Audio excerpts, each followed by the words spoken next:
Hi hello ಎಲ್ರಿಗೂ ನಮಸ್ಕಾರ. Welcome to my YouTube channel. ಇವತ್ತಿನ ರೆಸಿಪಿ ಏನಂದರೆ ಮನೆಯಲ್ಲೇ 10 ನಿಮಿಷದಲ್ಲಿ ಮೊಸರನ್ನ ಮಾಡೋದು ಹೇಗಂತ ಹೇಳ್ಕೊಡ್ತೀನಿ. ಬನ್ನಿ, ಹಾಗಾದರೆ ಲೇಟ್ ಮಾಡೋದು ಬೇಡ. ಹೇಗಂತ ಮೊದಲು 4ರಿಂದ 5 ಸ್ಪೂನು ಎಣ್ಣೆ ಹಾಕಿ, ನಂತರ ಸಾಸಿವೆ ಮತ್ತು ಜೀರಿಗೆ ಎರಡನ್ನೂ ಒಂದೇ ಸರಿ ಹಾಕಿ ಫ್ರೈ ಮಾಡಿಕೊಳ್ಳಿ. ಕರಿಬೇವಿನ ಸೊಪ್ಪು, ಮೆಣಸಿನ್ಕಾಯಿ, ಕಡಲೆಬೇಳೆ, ಉದ್ದಿನಬೇಳೆ 4ನ್ನು ಒಂದೇ ಸರಿ ಹಾಕಿ ಫ್ರೈ ಮಾಡಿ ಚೆನ್ನಾಗಿ 1 ನಿಮಿಷ ಫ್ರೈ ಮಾಡೋಕ್ಬಿಡಿ. ಇವಾಗ ಫ್ರೈ ಆಗಿದೆ ನೋಡಿ. ಇದನ್ನು ಆಗಲೇ ತೆಗೆದಿಟ್ಟಿರೋ ಅನ್ನ ಮೊಸರು ಜೊತೆ ಆ್ಯಡ್ ಮಾಡಿ. ನಾನು ಮೊದಲೇ ಒಂದು ಪಾತ್ರೆಯಲ್ಲಿ ಅನ್ನ ಮತ್ತು ಮೊಸರನ್ನ ಕಲಸಿಟ್ಕೊಂಡಿದ್ದೀನಿ.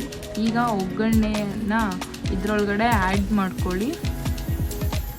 ಚೆನ್ನಾಗಿ ಮಿಕ್ಸ್ ಮಾಡಿ. ನಿಮ್ಮ ಮನೆಯಲ್ಲಿ ಏನಾದರೂ ದ್ರಾಕ್ಷಿ ಅಥವಾ ದಾರಮಲೆ ಹಣ್ಣು ಇದ್ದರೆ ಅದರೊಳಗಡೆ ಹಾಕ್ಕೊಳ್ಳಿ. ನಾವಿವಾಗ ದ್ರಾಕ್ಷಿ ಹಾಕ್ಕೊಂಡಿದ್ದೀವಿ.